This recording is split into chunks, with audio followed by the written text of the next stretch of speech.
अस्सलाम वालेकुम स्टूडेंट्स आज हम एवरीडे सेंटेंसेस 22 करने जा रहे हैं। देखें ये फ़िक्रात क्या है और हम इनको कैसे यूज़ कर सकते हैं। आपके साथ ये किसने किया है? Who has done this to you?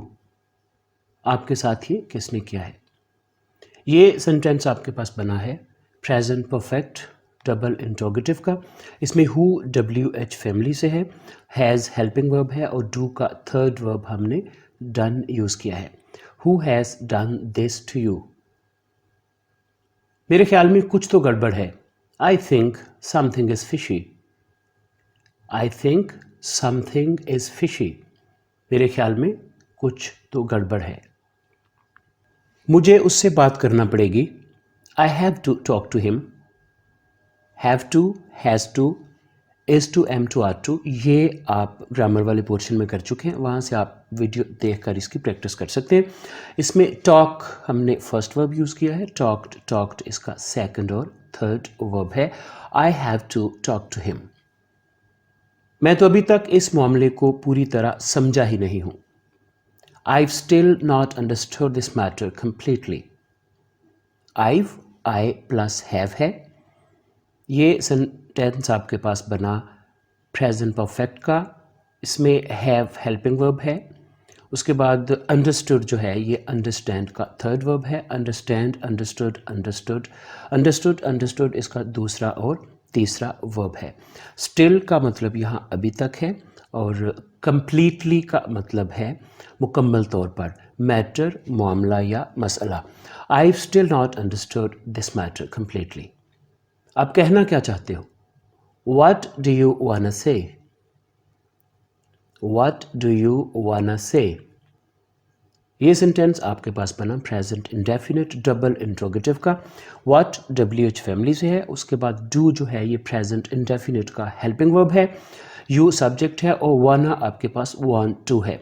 Want first verb है, वांटेड, वांटेड इसकी सेकंड और थर्ड वर्ब है। व्हाट डू यू वाना से? ये मेरी गलती नहीं है।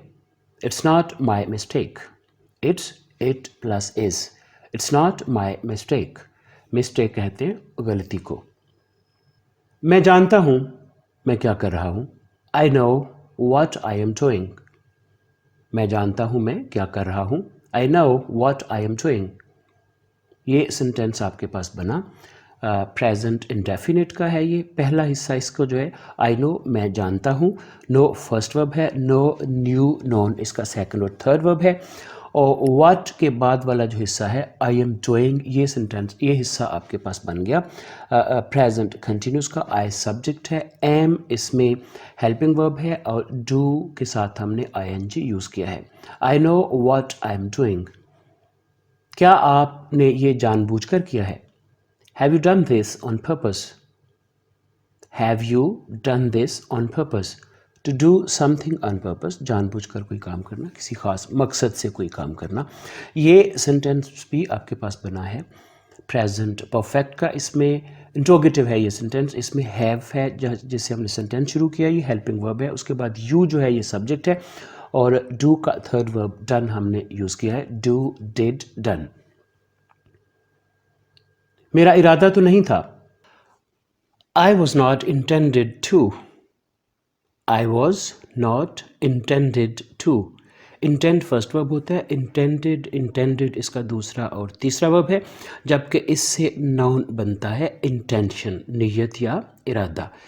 और यूँ ये सेंटेंस बन जाएगा I was not intended to, मेरा इरादा तो नहीं था। जो हो गया सो हो गया। What's done is done. जो हो गया सो हो गया। व्हाट्स, व्हाट प्लस इज है।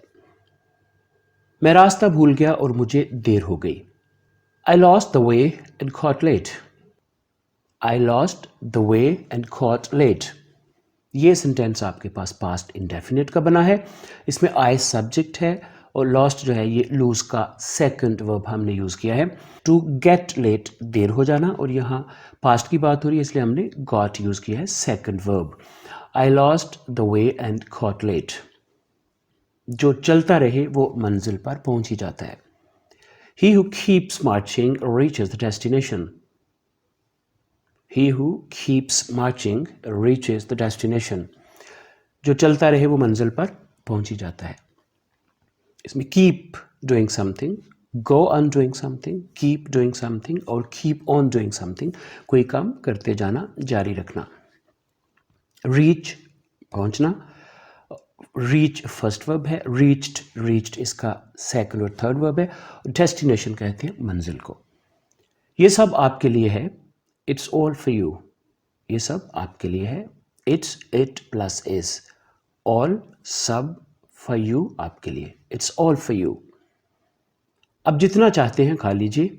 ईट as much as you want, eat as much as you want, want का मतलब चाहना, फर्स्ट वर्ब है। वांटेड इसका सेकंड और थर्ड वर्ब होता है। अगर मैं वहां जाता हूं तो क्या वो मेरी मदद करेगा? Would he help me if I go there? अगर मैं वहां जाऊंगा तो क्या वो मेरी मदद करेगा? या मैं अगर वहां जाता हूं तो क्या वो मेरी मदद करेगा? Would he help me if I go there. Double future है। पहला हिस्सा जो इसका इंट्रोगेटिव है, इसमें जो वुड यूज हुआ है, और इफ़ के बाद वाला जो हिस्सा है वो प्रेजेंट इंडेफिनेट में, आई सब्जेक्ट है, गो फर्स्ट वर्ब यूज़ किया हमने, और देयर का मतलब होता है वहाँ गो फर्स्ट वर्ब है, वेंट और गॉन इसका सेकंड और थर्ड वर्ब है। मेरे ख्याल में वो करेगा, I think he would. I think मेरा ख्याल है, ही वुड वो करेगा। थिंक सोचना, थॉट इसका सेकंड और थर्ड वर्ब है। अगर वो इनकार करता है तो what if he refused और what if he refuses। इसको आप पास्ट टेंस के साथ भी कर सकते हैं और प्रेजेंट के साथ भी, यानी कि इसमें जैसे यहाँ इसमें हमने रिफ्यूज्ड के साथ भी किया और रिफ्यूजेस के साथ भी किया है, दोनों की सेंस कमोबेश एक बनती है। बात हम प्रेजेंट में कर रहे होते हैं जबकि हमारा मतलब इसमें फ्यूचर का होता है, हाइपोथेटिकल बात होती है, इसमें एक मफरूज़ा होता है, लिहाजा आप इसमें कोई भी यूज़ कर सकते हैं। फ़र्क सिर्फ इसमें ये होता है कि एक में आगे कोई सजेशन आती है और एक जो है उसमें क्वेश्चन आता है, आगे सवाल पूछा जाता है। इसको हम डिटेल से अलग लेक्चर में करेंगे। ये राज की बात है, it's a secret, it's it plus is और सीक्रेट कहते हैं राज को, इट्स अ सीक्रेट, ये राज की बात है। वो कॉलेज ही आ रहा होगा, he must be on the way to college, वो कॉलेज ही आ रहा होगा। नहीं, वो नहीं आएगा, उसने दूसरा कॉलेज ज्वाइन कर लिया है। No he won't come, he has joined another college. नहीं, वो नहीं आएगा, उसने एक दूसरा कॉलेज ज्वाइन कर लिया। वॉन्ट विल प्लस नॉट है, वॉन्ट, और ही हैज़ ज्वाइंड ये प्रेजेंट परफेक्ट बना। ही सब्जेक्ट है, हैज़ हेल्पिंग वर्ब है और ज्वाइन का सेकंड और थर्ड वर्ब होता है ज्वाइंड। यहाँ हमने थर्ड वर्ब इसका यूज़ किया है। अनदर कोई दूसरा। No, he won't come. He has joined another college. उस जैसा साथी खो देना अफसोस की बात है। It's pity to lose a colleague like him. उस जैसा साथी खो देना अफसोस की बात है। It's it plus is है जी, और lose फर्स्ट वर्ब है, खो देना, ज़ाया कर देना, लास्ट इसका सेकंड और थर्ड वर्ब है, और colleague कहते हैं साथी को, like जैसा। It's pity to lose a colleague like him. Students, ये सुना अपने आज का लेक्चर, इसकी आपने अच्छी तरह से प्रैक्टिस करनी है। वर्ड्स के स्पेलिंग्स देखने हैं और साथ ये देखना है कि कौन सा जो फ़िक्रा है वो किस टेंस का बना और क्यों बना है, किस फ़िक्रे में कौन सा वर्ब लगा है। वर्ब्स की जो आपको इसमें फॉर्म्स बताई हैं उसको भी आपने ज़हन रखना है ताकि बवक्त ज़रूरत आपके काम आ सके। और एक और बात यह है स्टूडेंट्स कि अगर आपको ये वीडियो अच्छी लगी हो तो आपने हमारा चैनल ज़रूर सब्सक्राइब करना है। अपना ख्याल रखिएगा, मुझे इजाज़त दीजिए, खुदा हाफिज़।